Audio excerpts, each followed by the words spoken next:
नमस्कार। आकाशवाणी से प्रस्तुत है समाचार संध्या।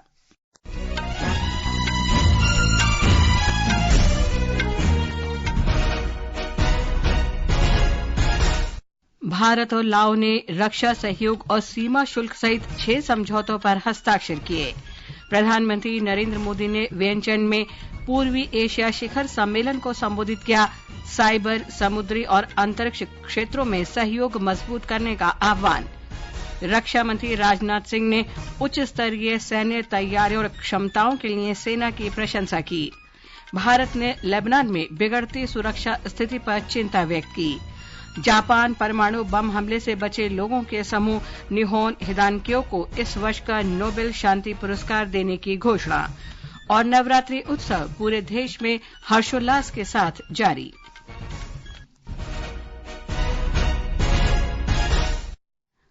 समाचार संध्या के साथ मैं लवली निगम। भारत और लाओ जनवादी गणराज्य ने आज 6 समझौतों पर हस्ताक्षर किए। इनमें रक्षा सहयोग, सीमा शुल्क, दृश्य श्रव्य और धरोहर का संरक्षण शामिल है। भारत संयुक्त राष्ट्र विकास भागीदारी कोष के माध्यम से भारत ने लाओ में पोषण सुरक्षा के साथ खाद्य मजबूती में सहायता के लिए 10 लाख अमेरिकी डॉलर की सहायता देने का भी निर्णय लिया है। लाओ की राजधानी वियंचन में प्रधानमंत्री नरेंद्र मोदी और लाओ के प्रधानमंत्री सोनेकिया सिफंडेन की उपस्थिति में सहमति ज्ञापनों का आदान प्रदान किया गया। एक रिपोर्ट।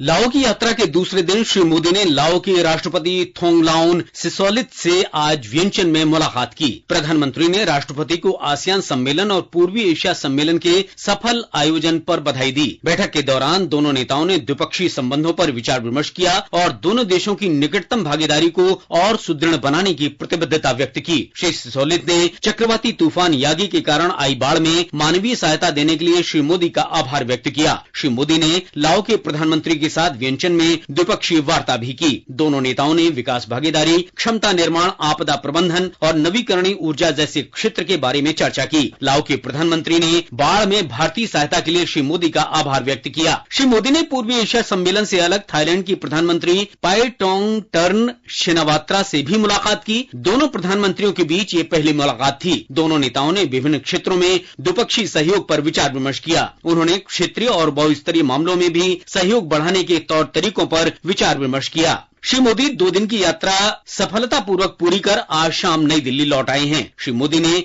21वें आसियान भारत सम्मेलन और 19वें पूर्वी एशिया सम्मेलन में भाग लिया। दीपेंद्र की रिपोर्ट के साथ समाचार कक्ष से मैं मुकेश कुमार। इससे पहले प्रधानमंत्री मोदी ने मुक्त, समावेशी और समृद्ध हिंद प्रशांत क्षेत्र के महत्व पर बल दिया। श्री मोदी ने कहा कि नियम आधारित हिंद प्रशांत क्षेत्र पूरे क्षेत्र की शांति और प्रगति के लिए महत्वपूर्ण है। उन्होंने कहा कि दक्षिण चीन सागर क्षेत्र की शांति, सुरक्षा और स्थिरता पूरे हिंद प्रशांत क्षेत्र के हित में होगी। श्री मोदी ने साइबर, समुद्री और अंतरिक्ष क्षेत्रों में सहयोग मजबूत करने का भी आह्वान किया। प्रधानमंत्री ने दुनिया के विभिन्न क्षेत्रों में चल रहे हिंसक संघर्षों पर चिंता व्यक्त की। प्रधानमंत्री ने सभी देशों की संप्रभुता, क्षेत्रीय अखंडता और अंतर्राष्ट्रीय नियमों का सम्मान करने पर भी बल दिया।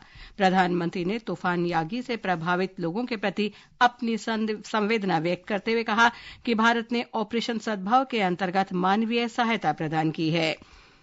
विदेश मंत्रालय ने पूर्वी मामलों के सचिव जयदीप मजूमदार ने आज नई दिल्ली में प्रधानमंत्री की यात्रा की जानकारी दी। उन्होंने कहा कि इन सम्मेलनों में प्रधानमंत्री का भाग लेना भारत की एक्ट ईस्ट नीति के 10 वर्ष पूरे होने के उपलक्ष्य में काफी महत्वपूर्ण है। प्रधानमंत्री ने 11वीं बार इन सम्मेलनों में हिस्सा लिया। उन्होंने कहा कि म्यांमार में लोकतंत्र की बहाली होना महत्वपूर्ण है। Prime Minister emphasized that Myanmar should be engaged, Myanmar should not be isolated, and it is important to restore democracy in Myanmar, and that all countries should work together to achieve this. ये समाचार हमारी website www.newsonair.gov.in और हमारे news on AIR app पर भी उपलब्ध हैं। रक्षा मंत्री राजनाथ सिंह ने तैयारियों और क्षमताओं का उच्च मानक बनाए रखने के लिए सेना की प्रशंसा की है। वो सिक्किम के गैंगटॉक में द्वितीय सेना कमांडर सम्मेलन को वर्चुअल माध्यम से संबोधित कर रहे थे।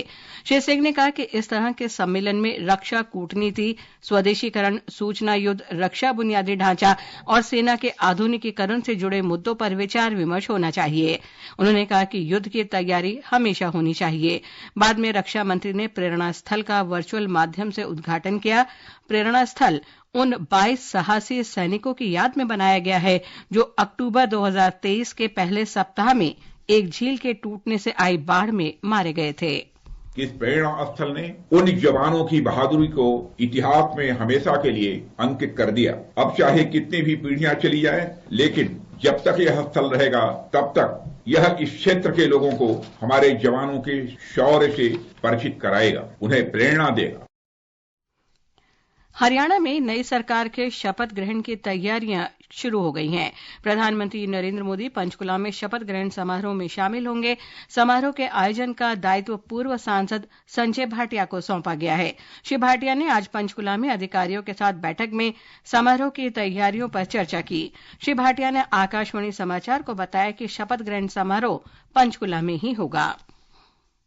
हमारे देश के प्रधानमंत्री माननीय नरेंद्र मोदी यहाँ आ रहे हैं और अन्य प्रदेशों के मुख्यमंत्री भी यहाँ पर आएंगे, कुछ केंद्रीय मंत्री भी आएंगे। तो मुझे लगता है कि ऐतिहासिक पल है ये हरियाणा के लिए। हरियाणा के कार्यवाहक मुख्यमंत्री नायब सिंह सैनी ने आज राज्य में धान की खरीद का निरीक्षण किया। श्री सैनी ने कुरुक्षेत्र की पीपली, लाडवा और बाबेन अनाज मंडियों का दौरा किया। उन्होंने अधिकारियों को किसानों की शिकायतें दूर करने के निर्देश दिए। उन्होंने अधिकारियों से कहा कि किसानों को भुगतान को लेकर कोई परेशानी नहीं होनी चाहिए। किसानों को दिक्कत समस्या नहीं आनी चाहिए।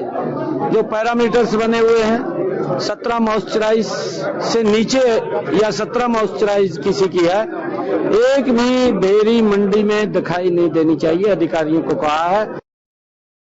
भर्ती के बारे में उन्होंने कहा कि 25,000 युवाओं की भर्ती का परिणाम जल्द ही जारी किया जाएगा। भारतीय जनता पार्टी ने हरियाणा विधानसभा चुनाव में कांग्रेस की हार के कारणों की जांच के लिए तथ्य जांच समिति बनाने की आलोचना की है। नई दिल्ली में पार्टी प्रवक्ता शहजाद पूनावाला ने कहा कि ये वरिष्ठ कांग्रेस नेता राहुल गांधी को बचाने और हरियाणा में हार के लिए दूसरों को दोषी ठहराने का प्रयास है। भाजपा नेता ने यह कहा कि सभी हार के लिए कांग्रेस नेता कुमारी शैलजा को जिम्मेदार ठहराने की कोशिश कर रहे हैं। श्री पूनावाला ने कहा कि कांग्रेस के सहयोगी भी कह रहे हैं कि वो अपने अहंकार और लोगों से नाता तोड़ने के कारण हारे, लेकिन वो अपने सहयोगियों की बात सुनने को भी तैयार नहीं हैं। केंद्रीय सूचना और प्रसारण सचिव संजय जाजू ने आज मध्य प्रदेश के पर्यटन और संस्कृति विभाग के प्रधान सचिव शिव शेखर शुक्ला के साथ फिल्म निर्माण और प्रदर्शन को प्रोत्साहन देने के तौर तरीकों पर भोपाल में चर्चा की। श्री जाजू ने कहा कि फिल्म निर्माण की सुविधाएं उपलब्ध कराने के लिए एक केंद्रीय पोर्टल बनाया गया है। इसी तरह मध्य प्रदेश में भी फिल्म निर्माण की अनुमति देने के लिए एक ऑनलाइन प्रणाली है। उन्होंने कहा कि इन दोनों पोर्टल को एक साथ करने से फिल्म निर्माण में सरलता आ सकती है। श्री जाजू ने छोटे शहरों में भी सिनेमागृह बनाने के लिए राज्य सरकार से सुविधा उपलब्ध कराने को कहा। केंद्रीय वस्तु और सेवा कर ने महाराष्ट्र के ठाणे और पालघर जिलों में फर्जी पंजीकरण करने वाले रैकेट का भंडाफोड़ किया है। इस दौरान 140 करोड़ की राशि के फर्जी इनपुट टैक्स क्रेडिट दावों का खुलासा हुआ। ये दावे कुल 760 करोड़ के फर्जी चालान के माध्यम से किए गए थे। सरकारी खजाने से धोखाधड़ी करने के आरोप में 2 व्यक्तियों को गिरफ्तार किया गया है। राष्ट्रीय अन्वेषण अभिकरण ने छत्तीसगढ़ सीपीआई माओवादी हथियार आपूर्ति मामले में 2 और प्रमुख आरोपियों को गिरफ्तार किया है।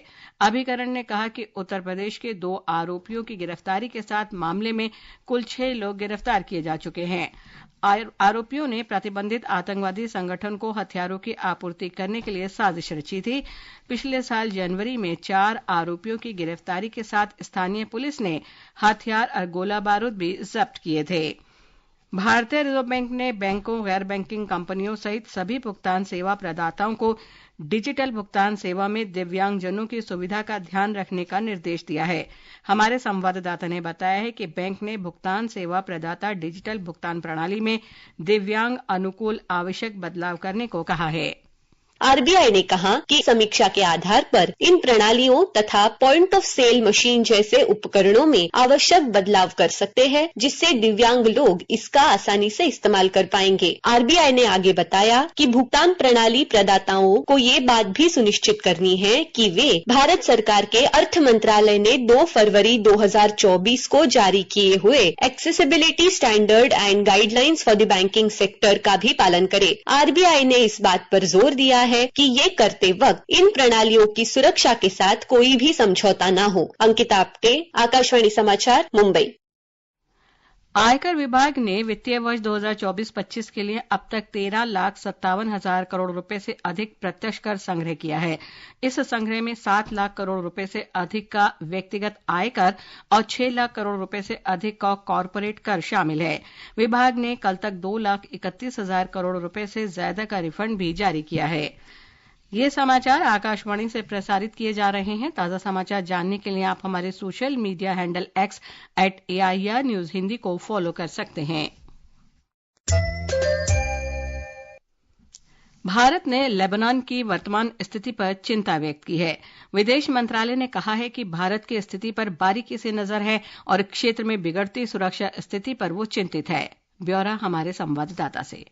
भारत ने ब्लू लाइन के साथ बिगड़ती सुरक्षा स्थिति पर गहरी चिंता व्यक्त की है, जो लेबनान को इसराइल और गोलन हाइट्स से अलग करने वाली 120 किलोमीटर लंबी संयुक्त राष्ट्र मान्यता प्राप्त सीमा रेखा है। विदेश मंत्रालय ने ये संयुक्त राष्ट्र परिसरों की अविच्छेद्यता का सम्मान करने और शांति रक्षकों की सुरक्षा सुनिश्चित करने के महत्व पर जोर दिया है। यूरोपियन यूनियन ने भी इन कार्यवाहों की कड़ी निंदा की है, इसराइल से जवाबदेही की मांग की है और इस बात से जोर दिया है कि संयुक्त राष्ट्र शांति रक्षकों पर हमला करने का कोई औचित्य नहीं है। लेबनान में संयुक्त राष्ट्र अंतरिम बल ने कहा है कि जानबूझकर संयुक्त राष्ट्र कर्मियों को निशाना बनाना अंतर्राष्ट्रीय मानवीय कानून और सुरक्षा परिषद की प्रस्ताव का उल्लंघन है। विनोद कुमार, आकाशवाणी समाचार, दुबई। इस बीच इजरायल ने कहा है कि पश्चिमी तट स्थित नूर शम्स शरणार्थी शिविर में फलस्तीनी आतंकवादी समूह इस्लामिक जिहाद के शीर्ष कमांडर मोहम्मद अब्दुल्ला को मार गिराया गया है। अब्दुल्ला क्षेत्र में हमले की योजना बनाने और हाल के महीनों में कई हमलों में शामिल होने के लिए जिम्मेदार है। जापान में हिरोशिमा और नागासाकी में परमाणु बम विस्फोट के दौरान जीवित बचे लोगों के जापानी समूह निहोन हिदानक्यो को वर्ष 2024 के नोबेल शांति पुरस्कार के लिए चुना गया है। इस समूह को हिबाकुशा के नाम से भी जाना जाता है। ये परमाणु हथियार मुक्त विश्व का लक्ष्य हासिल करने के लिए अथक प्रयास कर रहा है। ये परमाणु हथियारों का प्रयोग फिर कभी नहीं करने के संबंध में प्रदर्शन करता है। पिछले वर्ष नोबेल शांति पुरस्कार ईरान की मानवाधिकार कार्यकर्ता नरगिस मोहम्मदी को मिला था। पूरे देश में नवरात्रि उत्सव धूमधाम से मनाया जा रहा है। त्रिपुरा में आज महाअष्टमी के अवसर पर कुमारी पूजा का आयोजन हुआ। अगरतला के रामकृष्ण मिशन आश्रम में धार्मिक रीति रिवाज किए गए, जहां सबसे पहले पूजा की गई। हमारे संवाददाता ने बताया कि इस दौरान भजन गाए गए और प्रार्थनाएं की गईं। परंपरागत धाक और ढोलक का वादन भी किया गया। एक रिपोर्ट।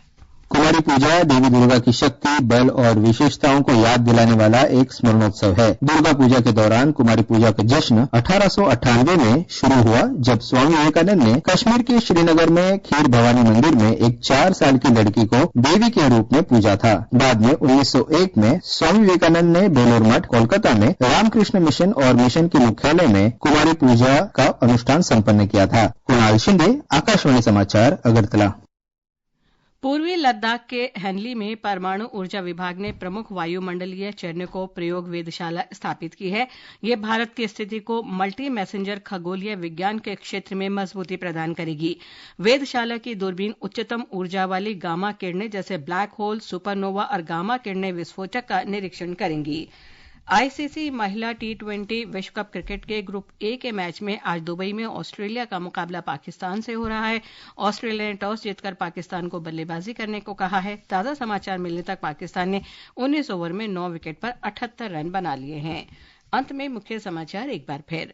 भारत और लाओ ने रक्षा सहयोग और सीमा शुल्क सहित 6 समझौतों पर हस्ताक्षर किए। प्रधानमंत्री नरेंद्र मोदी ने वियंचन में पूर्वी एशिया शिखर सम्मेलन को संबोधित किया। साइबर, समुद्र, अंतरिक्ष क्षेत्रों में सहयोग मजबूत करने का आह्वान। रक्षा मंत्री राजनाथ सिंह ने उच्च स्तरीय सैन्य तैयारियों और क्षमताओं के लिए सेना की प्रशंसा की। भारत ने लेबनान में बिगड़ती सुरक्षा स्थिति पर चिंता व्यक्त की। जापान परमाणु बम हमले से बचे लोगों के समूह निहोन हिदानक्यो को इस वर्ष का नोबेल शांति पुरस्कार देने की घोषणा। इसके साथ ही समाचार संध्या का ये अंक समाप्त हुआ। नमस्कार।